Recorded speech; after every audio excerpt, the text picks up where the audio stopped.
फिर उसकी शादी कर दी जाती है और फिर इन लॉज, अब दो परिवारों की इज्जत बन जाती है वो। Hello my dear, how are you? कैसे हैं आप सब? आई होप आप सब बहुत अच्छे होंगे और अपनी लाइफ को बहुत अच्छे से एंजॉय कर रहे होंगे। स्वागत है आपका आपके अपने ही चैनल माइंड मैटर्स 2025 पर। तो सबसे पहले ग्रैटिट्यूड ऑफर करते हैं इस पूरी कायनात का कि इतना प्यारा सा काम वो हमसे ले रही है और हम कर रहे हैं। आज हम कमेंट ले रहे हैं सोनिया सचदेवा जी का। वो कहती हैं, मैम आफ्टर मैरिज लेडी का क्या धर्म है? बहुत सारी लेडीज का ये क्वेश्चन होगा, क्योंकि ये लेडीज फंस जाती हैं कश्मकश में। अगर अंदर से भीतर से उठ रहा है कि मुझे अपनी स्पिरिचुअल जर्नी करनी है, तो बहुत सारे ऐसे कारण हैं जिनकी वजह से उनका जो माइंड है वो उन्हें रोकता है, क्योंकि हमारी कंडीशनिंग इसी तरह से की गई है। हमें बचपन से कभी ये नहीं सिखाया जाता कि सबसे पहले आपका धर्म आपके अपने लिए बनता है। आप कौन हो उसको जानने के लिए सबसे पहला आपका धर्म बनता है। ये बात बिफोर मैरिज या आफ्टर मैरिज की नहीं है। ये बात है कि क्या हमें अपने आप को जानने का हक है। सोसाइटी की कंडीशनिंग इस तरह से की जाती है, चाहे बिफोर मैरिज हो चाहे आफ्टर मैरिज हो। कभी भी हमें ये अलाउ नहीं किया जाता कि हम अपने लिए कुछ कर लें। हमेशा हमें ये सिखाया जाता है कि दूसरों के लिए जिए, खास करके लेडीज को। पहले वो अपने पेरेंट्स के परिवार के लिए जीती है, वहां उसको सिखाया जाता है कि तू इस घर की इज्जत है, किसी के साथ बात नहीं करनी है, बस जो जरूरी है वो ही करो। फिर उसकी शादी कर दी जाती है और फिर इन लॉज, अब दो परिवारों की इज्जत बन जाती है वो। उसका अपना एग्जिस्टेंस कहीं खत्म ही हो जाता है। उसको ये याद ही नहीं आता कि मेरा भी कोई, मैं भी एग्जिस्ट करती हूँ। बहुत मुश्किल होती है उसके लिए। तो माय डियर, इसी कश्मकश में कई बार उसको अपने भीतर से एक ठोकर लगती है कि मैं तो कहीं गुम ही हो गई हूं। मुझे तो समझ में नहीं आ रहा कि ये हो क्या रहा है। जब कभी सत्य की प्यास जग जाए आपके अपने भीतर से, तभी अपने आप को अपनी लाइफ की प्रायोरिटी लिस्ट में नंबर 1 पर रख दें। पीछे 2-3 वीडियोस इसी टॉपिक पर आ रही हैं। नो डाउट कि जिस तरह से हमारी कंडीशनिंग हुई है उसके हिसाब से हमें बेड़ियां डाल दी जाती हैं। हमें ये समझाया जाता है कि हमारा परिवार ही हमारा सबसे पहला धर्म है, उसके अलावा हमें और कुछ नहीं सोचना है जिंदगी में। जिन्होंने हमारी कंडीशनिंग की है उनकी भी ऐसे ही कंडीशनिंग की गई थी। जो उनके पेरेंट्स ने किया उन्होंने वही चीज आगे अपने बच्चों के साथ कर दी। तो ये यात्रा अपने आप को जानने की जन्मों पर पड़ जाती है, क्योंकि जब होश ही नहीं आएगा, परिवारों में ही उलझे रहेंगे, तो कैसे खुद को जान पाएंगे। और अगर खुद को जाने बिना परिवार की रिस्पॉन्सिबिलिटीज निभा रहे हैं, चाहे आप पेरेंट्स के पास हैं चाहे आप इन लॉज के पास हैं, तो कोई भी अच्छा रिजल्ट निकलकर सामने नहीं आएगा, कितने भी सैक्रिफाइसेस कर लीजिए। जो चीज आपके पास नहीं है वो आप दूसरों को कैसे दे सकते हैं। हम अपने परिवार की खुशी के लिए सब कुछ करते हैं, तो खुशी तो आपके अंदर है नहीं, आपको पता नहीं चला कि आप कौन हो। आप क्यों आए हो इस धरती पर? अभी आपका मकसद तो अधूरा ही है, अभी उसकी तरफ तो एक भी कदम नहीं बढ़ाया, अपने आप को तो जाना नहीं, तो आपके भीतर तो खुशी नहीं है, तो कैसे दूसरों को दे देंगे? अगर आप अपने आप को जान लेते हैं तो आपकी वाइब्रेशन इतनी हाई हो जाएगी कि आपकी मौन प्रेजेंस भी दूसरों को इफेक्ट करेगी। अगर आप कुछ भी नहीं बोलेंगे तब भी आपकी वाइब्रेशंस इस ब्रह्मांड में जाकर दूसरों को इफेक्ट करेंगी। लेकिन अगर आपको अपना ही कुछ अता पता नहीं है, आप ही इतनी लो कॉन्शियसनेस पर जी रहे हो, तो फिर तो मनुष्य के लेवल पर आप जी ही नहीं रहे, अभी तो हम जानवरों के लेवल पर जी रहे हैं। तो ये डिसाइड आपको करना है, आपको क्या करना है, ये डिसीजन आपका ही होगा। अगर आपको सत्य की प्यास है, अगर आप खुद की खोज करना चाहते हैं, तो ये पूरा ब्रह्मांड हमारा साथ देता है। और अगर नहीं करना चाहते तो फिर ऐसे ही जन्मों जन्मों ये जिंदगी बीतती चली जाती है और हम उस जोन से बाहर ही नहीं निकल पाते। सब कुछ आप ही के हाथ में है। ब्रह्मांड ने हमें यहां भेजा है, उसने कुछ भी देकर नहीं भेजा, उसने सिर्फ एक ही होमवर्क दिया है आपको, एक ही काम करने के लिए यहां भेजा है, एक ही एक्सपीरियंस करने के लिए भेजा है कि आप कॉस्मिक एनर्जी हैं, इसको जाइए धरती पर जाकर एक्सपीरियंस करके आइए। यही काम करने के लिए हम आए हैं। देख लीजिए क्या कर रहे हैं। किसी दूसरे से मत पूछिए, खुद ही देखें क्या कर रहे हैं। जब आप इस धरा से जाएंगे, कुछ नहीं पूछा जाएगा क्या किया परिवार के लिए, बच्चों के लिए, कितने सेक्रीफाइसेस किए। ये देखा जाएगा कि अपनी चेतना को कितना ग्रो किया,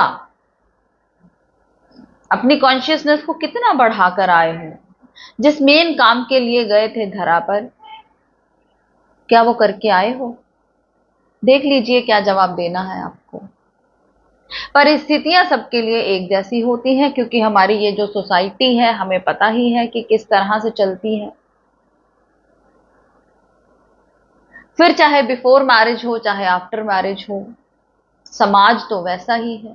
वहां हमारे भाई, हमारे फादर उसी मेंटेलिटी के थे जिस तरह से आफ्टर मैरिज आपके फादर इन लॉ, आपके हस्बैंड, आपकी मदर इन लॉ और उधर आपकी मदर जिस मेंटेलिटी के वो थे, उसी मेंटेलिटी के ये हैं। ना उन्होंने आपको अपनी खोज करने दी, ना ये आपको अपनी खोज करने देंगे। फीमेल्स को तो स्पेशली उनके दिमाग में डाला जाता है कि आप तो इसी चीज के लिए पैदा हुए हैं, सबकी केयर करने के लिए। उसको दूसरी बात समझाई ही नहीं जाती। तो ये समाज का एक अपना फायदा है इसमें, इसलिए ये सारी चीजें समझाई जाती हैं। लेकिन ऐसा नहीं है कि ऐसे माहौल में स्त्रियां एनलाइटेंड नहीं हुई हैं। इतिहास गवाह है, देख लीजिए मीराबाई, कितना कुछ था, निकल पड़ी फिर भी सब कुछ छोड़ के सड़कों पर। बहुत सारी उदाहरणें हैं। तो इसी सोसाइटी में अगर आप अपने आप को एनलाइटेंड कर पाए, अगर आप जाग पाए, तो फिर तो कोई बात बनी। अब इस सोसाइटी को तो हम चेंज नहीं कर सकते। इनकी इतनी डीप कंडीशनिंग हो गई है कि ये कभी आपको अलाउ नहीं करेंगे। हाँ, एक पुरुष को तो फिर भी अलाउड है, वो कुछ भी कर सकता है। इसीलिए पुरुष ज्यादा एनलाइटेंड होते हैं, उनको आत्मज्ञान की प्राप्ति, क्योंकि वो सब कुछ छोड़ छाड़ के निकल जाते हैं और उनको इतना कोई खतरा भी नहीं है इस समाज से। जितना कि एक फीमेल को है। फीमेल को अगर घर से बाहर निकलना है तो उसको बहुत बार सोचना पड़ता है, और यही कारण है कि हमारे पेरेंट्स, हमारे इन लॉज हमारे लिए इतने ज्यादा ओवर पॉजेसिव हो जाते हैं। कहीं ना कहीं उनकी इंटेंशन गलत नहीं है, वो हमें बचा कर रखना चाहते हैं कि अपने घर पर रहो, ताकि बाहर के लोगों की बुरी नजर हम पर ना पड़े। पर वो इस गूढ़ ज्ञान को नहीं जानते हैं, क्योंकि उन्होंने भी अभी तक अपने आप को जाना नहीं है। अगर उन्होंने अपने आप को जाना होता तो आपको फुल फ्रीडम दी जाती कि कोई बात नहीं, डालो अपनी लाइफ को खतरे में, क्या बच बच कर जीना है। लेकिन उसके लिए पहले हमें तैयार होना पड़ेगा, ध्यान करना पड़ेगा। अगर हम ध्यान करेंगे तो हम इस शरीर और मन के पार चले जाएंगे, उस कॉस्मिक एनर्जी के साथ जाकर एक हो जाएंगे, और फिर वो कॉस्मिक एनर्जी हमारा कवच बन जाती है। और फिर जब हमें इस बात का ही ज्ञान हो गया कि मृत्यु तो होती नहीं, डेथ डजंट एग्जिस्ट, एक सोल है जो इस धरा पर आकर इस बॉडी का शेप ले लेती है, वो अपने कुछ एक्सपीरियंसेस करने आई है, और जब उसके एक्सपीरियंसेस कंप्लीट हो जाएंगे वो इस शरीर को छोड़कर चली जाएगी। तो फिर किससे डरना है? ज्यादा से ज्यादा क्या होगा, मृत्यु आ जाएगी, और हमें तो पता है कि मृत्यु होती ही नहीं है। हमारी आत्मा अमर है, लेकिन इस चीज को फील करना है, इस चीज को जानना है, तो साहस तो करना पड़ेगा। और जब आप अपने घर पे ही ध्यान करना जब शुरू कर देंगे तो ये ध्यान आपको धीरे धीरे साहस देगा। नहीं तो आप पूरी जिंदगी ऐसे ही बिताकर चले जाएंगे, क्योंकि स्त्रियों को दब्बू बनाया गया है, और बहुत सारी स्त्रियां इसी दबाव में जीती हैं और मर जाती हैं, फिर दोबारा आना पड़ता है। अब एक गुलामी भरा जीवन जिया है तो बहुत सारे गुलामी भरे जीवन जिएगी। क्यों? क्योंकि वही गुलामी वाला जीवन सूक्ष्म रूप में, मन के रूप में उसके साथ आगे चला गया, तो गुलामी का बीज तो पहले से पड़ा हुआ है, और दोबारा जब जन्म लेगी तो फिर वही सोसाइटी तो वही है। तो और गहरे तक सबकॉन्शियस में ये गुलामी का बीज चला गया, तो उसको होश ही नहीं आएगा कि मैं अपने आप को जान लूं, मैं कौन हूं। हर पर्सन एक शक्तिशाली सोल है, लेकिन भूल गई है। जब इस धरती पर आते हैं तो हमें सब कुछ भुला दिया जाता है,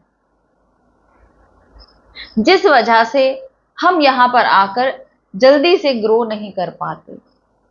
और अच्छा है भुला दिया जाता है, अगर सब कुछ पहले से ही पता हो तो फिर कैसा एक्सपीरियंस, फिर क्या करेंगे हम यहां आकर, हमें पता ही है जब, तो फिर तो यहां आने का कोई मतलब ही नहीं है।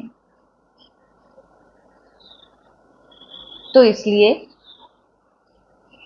अपना लक्ष्य पहचाने, ये भी शुरू शुरू के लिए गोल रखना पड़ता है, बाद में तो ये भी खत्म हो जाता है, क्योंकि जब हम उस ऊर्जा में, कॉस्मिक एनर्जी में मर्ज ही हो जाने वाले हैं, तो फिर क्या मोक्ष, क्या मुक्ति, क्या एनलाइटनमेंट। ये words just, these are just words बस। तो सोचें क्या करने आए हैं, कैसे जिन भी परिस्थितियों में रह रहे हैं उन्हीं सिचुएशंस में कैसे खुद तक पहुंचना है। खुद तक पहुंचने के लिए क्या करना पड़ेगा? बाहर बाहर से तो कुछ नहीं मिलेगा, अपने ही भीतर उतरना है। अपने भीतर तो कहीं भी उतरा जा सकता है, और जितनी क्रिटिकल सिचुएशंस होंगी उतना ज्यादा आप अपने भीतर जाएंगे। तो अपने भीतर जाएं, पहचाने अपने आप को, एनलाइटेंड हो, आत्मज्ञान को प्राप्त हो, और फिर ये जीवन जिए। मजा आ जाएगा ये जीवन जीने में। बहुत प्यारा सा क्वेश्चन था, बहुत सारे साधकों को हेल्प मिली होगी। आपका अपना चैनल है, लाइक कीजिए, सब्सक्राइब कीजिए, कमेंट कीजिए, शेयर कीजिए। मिलते हैं अपनी अगली वीडियो में, तब तक के लिए बाय बाय।